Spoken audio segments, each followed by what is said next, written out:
Can you imagine making over 500 short films? Our guest today has done it. Working with the Skit Guys, Emmy Award-winning writer, director, and producer Brian Cates has helped them build one of the largest faith-based short film networks in the world, and now is known for his work as co-writer and director of the Dove-nominated faith-based feature Family Camp. We're going to hear an interesting story about Brian's journey into filmmaking, and the story of how Family Camp ended up getting made. But first, if you're finding this podcast helpful, take a moment to follow or subscribe so you don't miss an episode. And if you think others would be interested in listening, please rate and review to make it easier for others to find. You can leave a review on Apple Podcasts, Spotify, or podchaser.com. This is the Faith and Family Filmmakers Podcast, helping filmmakers who share a Christian worldview stay in touch, informed, and inspired. Quiet on set. Rolling. Your hosts, Jeffrey and Jaclyn Whitt. Welcome to the Faith and Family Filmmakers Podcast. My name is Jaclyn Whitt, and today I have Brian Cates with me. Brian Cates is an Emmy Award-winning filmmaker and is best known as the director and co-writer of the Dove Award-nominated feature film Family Camp. Over the past 15 years, he has directed over 500 short films with the Skit Guys, and with them has built one of the largest faith-based short film distribution networks in the world. Brian lives in Oklahoma City with his wife and best friend, Gina, and their 3 daughters. Welcome to the show, Brian. Hey, thanks for having me, Jaclyn. It's great to be here. Thanks. Okay, so I actually don't know you yet. I've been wanting to get to know you because I really want to see Family Camp, and I will get to see it soon, but it wasn't available in my region. But it looks like such a good movie, and I have loved the Skit Guys for years. So I am excited to get to know you. My first question is, did you always want to work in film? Well, first of all, I'm excited to be here, and I'm excited that you want to get to know me. We get to have the opportunity to do that right here, right now. Awesome. This is going to be so much fun. But yes, I always wanted to work in movies. I mean, my parents did a pretty good job getting me into Little League and Cub Scouts and off the sofa, but my default was definitely sitting down and watching movies. I started out really for years and years and years, I thought I wanted to be an actor. And so I did that, I did musical theater and competitive drama in high school and did as much of that as you can do. What's competitive drama?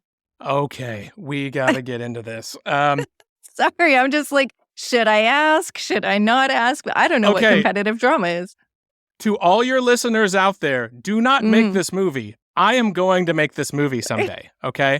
Okay. So you've heard of like debate tournaments, right? Mm-hmm. So, drama tournaments, it's the exact same thing, except you get up and you battle out your monologue. So you do the monologue, you do the thing that you come in prepared for, the next person does their monologue, the next person does it, and they crown a winner. But there's all different categories. There's like humorous duet, dramatic duet, standard oratory, which is a speech that someone else wrote, original oratory, a speech that you wrote. There's all kinds of different categories. So yeah, I did that.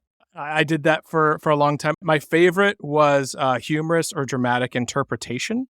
And what that was, you have to stand in one spot. You're not allowed to move. Okay. And you play all the characters. And it was fun. wild. It was so wild. Schizophrenic. I mean, that's the word. That's the operative word for it. Actually, I am an audiobook narrator. And so I do that. I sit in one spot and I read all of the characters, all of the voices. And oh, man. Yeah, that would be really crazy to do in front of an audience, though. Oh, my gosh. And it's so cool because like when you get to the state level and you're competing against kids from all over your state, you see some incredible performances. I bet. Especially in the interpretation. I mean, these kids are just wild. In our state, I'm sure it varies from state to state, but in our state, you were allowed to like pivot foot, or you could crouch down to the ground, like equivalent to traveling in basketball. You have to really rein it in and make sure you don't tip off the judges if you move too much. But like your arms, your upper body is all free to move, but for the most part, your feet have to stay firmly planted on the ground. Wow. It's How wild. have I never heard of this? And they give out medals for this. Okay. How many did you win? We're not counting. It's Okay. I won medals. But Okay, we're not here to throw out awards, especially for stuff that happened 25 years ago. Come on. Yeah, sure. Okay. So yeah, I thought I wanted to be an actor. And then when I was 17, my parents bought a mini DV camcorder. It was kind of like the family, they do like family Christmas gift every year. So it's something that my wife and I have continued on with our kids. Something fun that the whole family can enjoy. So they bought a camcorder and I took it and I never gave it back. I wore the heads off of that I was thinking, little did they know. Little did they know. It was really little Brian's gift. So, I started making dumb little videos with my friends. Johnny Knoxville was really popular on MTV, his show Jackass. Can I say that on an industry podcast? I mean, that is the name of it. It is the name of the show. I mean, it's technically not. Is it swearing? I don't know. You can edit it out. I don't know if it is, but we'll see. It's the name of the show. So we were making those types of videos. We would just go and do stupid things. So my youth pastor said, "Hey, Brian, would you like to start making like Wednesday night videos for youth group?" And I was like, "Well, if you need Wednesday night videos, obviously I'm your man. This is going to happen." And so that's what I started doing. I had a weekly time slot and I had a deadline. That's awesome. And I had to come up with content. I had to figure out what it was. I also had an audience that I had to be mindful of. I couldn't go too over the top. It's youth group, so pretty wild and crazy, but I couldn't go like full on Johnny Knoxville, right? Right, so, no. So we started with just crazy feats of stupidness and then started getting into some narrative stuff and making some little comedies. And we made one absolutely terrible Matrix spoof one year for camp. Multi-part series. We played it in the cabin devotionals every night. It was terrible. It was so bad. I bet it was fun though. No, it will never see the light of day. Okay. But yeah, that was really kind of how I got started. And the whole time I thought, it'd be cool to make movies one day. And then I was actually at church camp when I felt like God was calling me to the ministry. And like a lot of kids, you don't really know what that means. You just kind of default, okay, I'll be a youth pastor. Okay, I'll be a children's pastor. Right. So I didn't know what it meant. I thought it'd be really cool to kind of be a cinematographer for like a missions organization and kind of travel all over the world making mission films and testimony. That would be awesome. That'd be fun. I'd still love to do it. So if you're out there, I might be available for hire one of these days. Right. I'd love to go tell those stories. Definitely. So I went to college. I think I'm going to be a missionary, a filmmaker missionary, maybe. And then got a job at a church where Tommy Woodard of the Skit Guys was the teaching pastor. And like within a few weeks, we started making shorts together and the rest is history. And so it was just kind of cool how God used putting me on a path of making content for the church to meet the men that he had, created for me to collaborate with and created me to collaborate with them. And so we've been doing that for it's almost 20 years now. Yeah, I was going to say, I know it's been a while because I've seen them for such a long time. Yeah, so my first day at that church was June 1st, 2004. So it'll be 20 years this summer. Wow. So Crazy. How did it go from being something that you made for your church to something that was distributed so far beyond just your church? That's a great question. So before we started getting into like the feature film space, people would ask me what I do for a living. And I was like, I make short films. And like, oh, like YouTube? No, not like YouTube. So we actually started distributing our short films to churches before YouTube. Skit Guys has, a website, skitguys.com. It's a nonprofit ministry, and we distribute the films to other churches through that website and through a few others. But that was really all it was. They were out touring. They were out going to all kinds of conferences and camps and conventions, and people would connect with them and connect back to the website. And then before too long, probably the majority of the evangelical churches in America got screens in their sanctuaries. And so it became a place for our ministry to partner with theirs and to kind of bring a different element of creativity or some levity, or maybe talk about a subject in a way that, the pastor would much rather we do than he or she does. Yeah. At least open the door, right? Like, sometimes that's what I find media is so good for that, whether it be music or sketches or whatever. It's really good to start a conversation and open that door to where it's like, okay, now we can talk about this without having that awkward, let's break the ice moment. Yep, absolutely. One of the greatest secret weapons that we provide pastors, and we've actually heard this several times, we don't put credits on our short films. Because if it goes up in a church, we don't need to know who directed it. We don't need to know who wrote it. We don't need to know anything. We're there to resource the church. So many people who go to churches that use our content just think that Tommy and Eddie go to their church. They just haven't seen them yet. they just think they're part of it. Oh, that's funny. So, I always go to such small churches that I know they don't go there. Yeah. I know everyone in that place. Absolutely. So yeah, it's been fun to partner with pastors and partner with churches. We've been doing that part of it. I think we started distributing comedies like Father's Day and Mother's Day and Christmas comedies. We started doing that in like 2006. The first thing I made with the Skit Guys, with Tommy and Eddie, was February 2005, and that went up on the website. So yeah, since 2005. That's awesome. Well, congratulations. That's an incredible opportunity, and clearly it's been very impactful. A lot of people, I don't know if I know any Christians that don't know who the Skit Guys are, to be honest. Like, it's just so well known. They're around. The Baptists love us. The Lutherans love us. If I haven't named your denomination, I'm sure you like Tom and Ed too. But yeah, they're around for sure. For sure. So it's interesting when you were talking about like you don't put credits on the videos.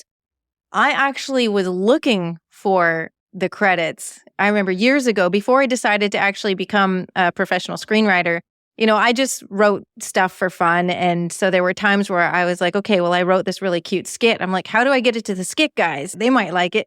I had no idea how, I'm looking for the credits. I had no idea how any of it worked. And I ended up just kind of giving up. But yeah, I mean, I understand that it does make sense that in that particular scenario, you don't want to make it about that when it's in a church, right? You want to provide here's the material, here's the sketch and whatever. And then now the pastor can take it from there and dive into something about the Bible and, give credit to God. But yeah, that's an interesting move. And I'm glad that was an intentional decision. It's the same reason why we haven't put, if you go and download a video off our website, we don't put skitguys.com even on it. We don't even brand it, because if you're sitting in church and the pastor is using one of our videos to kind of support something that they're talking about, we don't want you to think about skitguys.com. We want you to be thinking about the message and listening to the guy up on stage, or gal.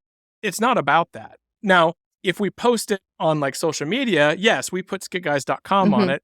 And then, let's just say there might be some churches out there who just feel like since it's on social media, they can rip it off of that and then play it in their church service, which is fine. And in that case, yes, they'll see our website for the duration of the video. Now everybody's going to be watching. Whenever there's a Skit Guys video on at their church, they're going to be like, is the website listed there? Because I'll know where they got it if the website's stolen. Yeah. If you see the web address when it's playing at your church, your pastor stole it. Sorry. Join us for the International Christian Film and Music Festival, where faith and creativity come to life. Watch over 150 inspiring films, rub shoulders with celebrities, connect with top-notch distributors, and learn from industry experts. Share in fellowship with like-minded Christians, and savor a music showcase that will uplift your spirit. Experience the glamour of walking the red carpet and revel in the extravagance of our awards ceremonies. Don't miss this divine celebration. Get your tickets now at www.internationalcff.com. It's time to be part of something truly special. Do you have an award-worthy script ready to go out and face the world? Faith and Family Screenwriting Awards is in the final month of submissions for the summer 2024 season. Top prize? A table read with professional actors cast by Gene Wanger of Treasure Coast Talent. There are laurels available in 19 categories, and all participants get free bonus admission to our summer screenwriting boot camp. Join online from anywhere. 3 90-minute screenwriting workshops all in one day. That alone is worth the cost of your submission fee. Final deadline is April 30th. Submit your script today for the Faith and Family Screenwriting Awards. Get the link in the show notes or find it at FAFFassociation.com. So how did you move from doing the Skit Guys skits, the sketches, to feature? Because that's a pretty big jump. Yeah, it's a huge jump. You're exactly right. Short films are very, very different than feature films. I wouldn't even call it like comparing a kitchen remodel to building a full house. I would liken it to like buying a new set of pots and pans to building a new house. Like it is. Right. Yeah. It's the degree of what you're dealing with. the domino effect of every decision you make in a feature Right. film is massive.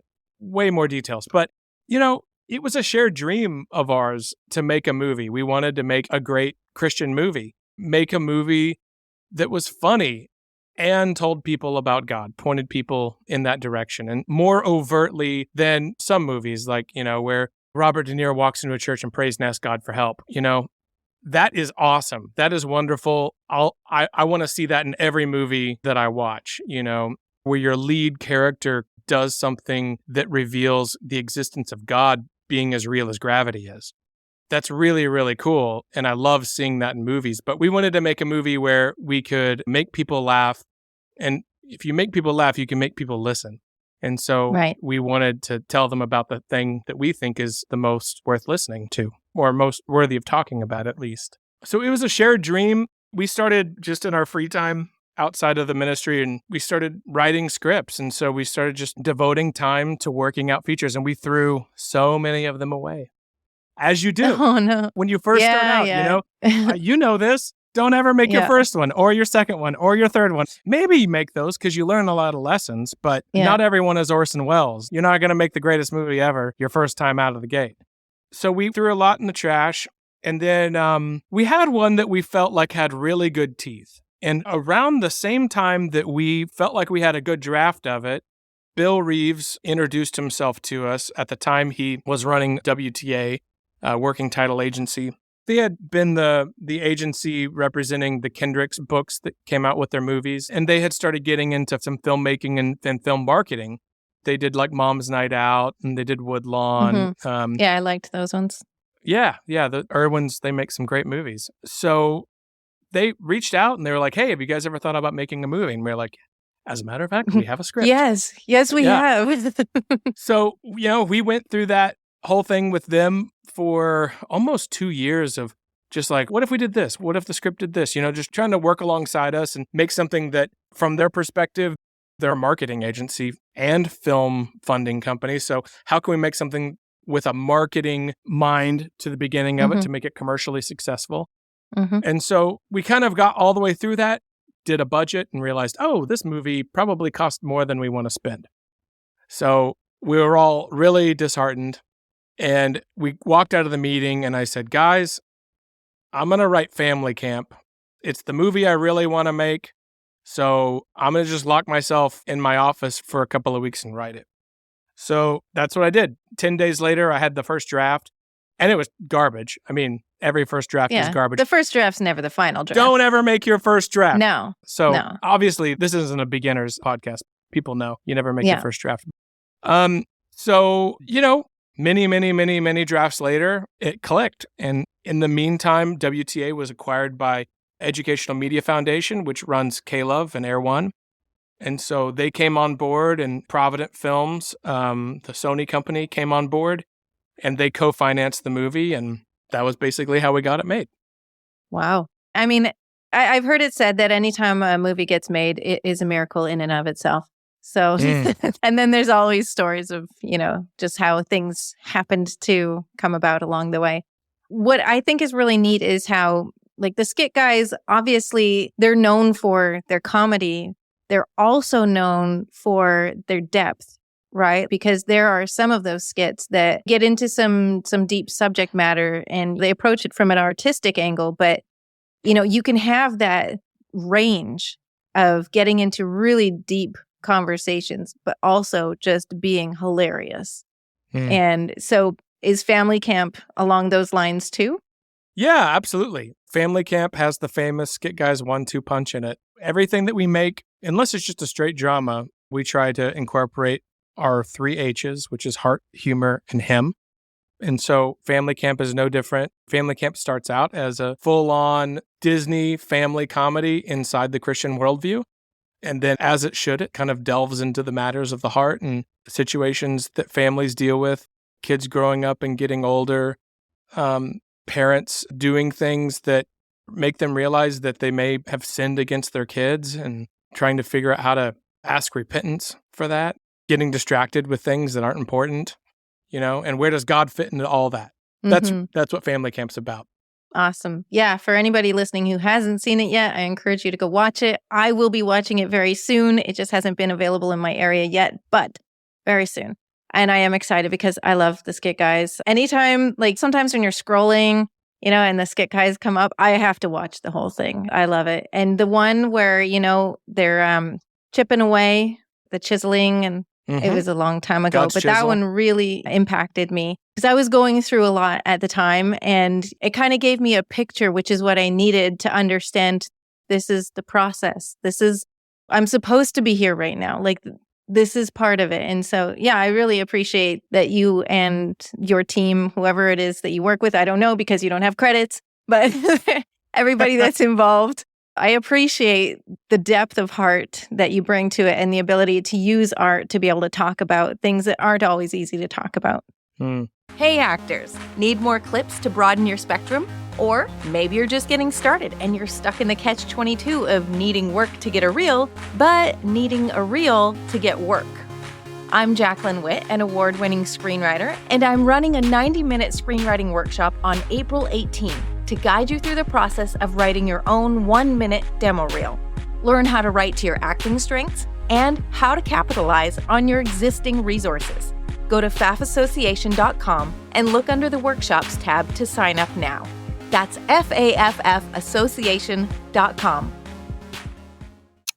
Before we finish up this portion of our interview, I'd like to invite you to go deeper in our discussion with Brian Cates in Part 2, our exclusive members episode. When you're starting out, how do you put in enough time and do enough work to master your craft? Brian is going to share some insights on that, as well as tips for directors on pacing, trusting the intuition of your experienced actors, and even a directing tip from the great Steven Spielberg. You can hear Brian's bonus episode and continue receiving these exclusive episodes going forward by becoming a supporting member. $5 a month helps support the production of this podcast and doubles the inspiring content you receive every week. Sign up now and get the first month free. You can find the link in the show notes or simply go to faffpodcast.com/support. That's faffpodcast.com/support. Yeah, God's Chisel is one of the oldest skits they do. It's definitely on their greatest hits list. And it's a really great message for folks in this industry. I mean, I think everyone can relate to the idea of the constant grind, the self-doubt, and just waiting for your shot to punch through, waiting to meet the right people, waiting to find the right collaborators. It just seems like you're always waiting, and has God forgotten about you? Exactly. I mean, how many times have you thought about that in relation to your job? The great thing about skits like God's Chisel is it reminds us that we are a constant piece of art, that God is constantly shaping and constantly molding. He's not done with us. The Bible says that we are God's workmanship, created in Christ Jesus. And if you have, 8 minutes, I think maybe 8-10 minutes long, but it's a great little way to center yourself and remind yourself that God doesn't leave you, doesn't forsake you. And sometimes the pain of the chisel is a little painful. Yeah, it is. But, I think sometimes as artists, we forget that we are also part of his art. We forget to be part of the creation, not just the person who is creating. So yeah, it's a good word. I'm glad we got into that today. We're about to finish this portion of the interview, and I just want to give you an opportunity to say any last words for our listeners before we head into the members-only portion. Yeah, go watch Family Camp. If you're in the States, you can watch it on Amazon Prime. If you're in Canada, it's on Netflix. And beyond that, it's on a streamer. I just don't know which one, but it's pretty much everywhere. So if you search for it, you can find it. Awesome. Thank you so much. Thanks. Thanks for listening to the Faith and Family Filmmakers podcast. If you would like email reminders about newly released episodes and more, please sign up at faffpodcast.com/email. That's faffpodcast.com/email. Bringing filmmakers together for faith and family. That's a wrap.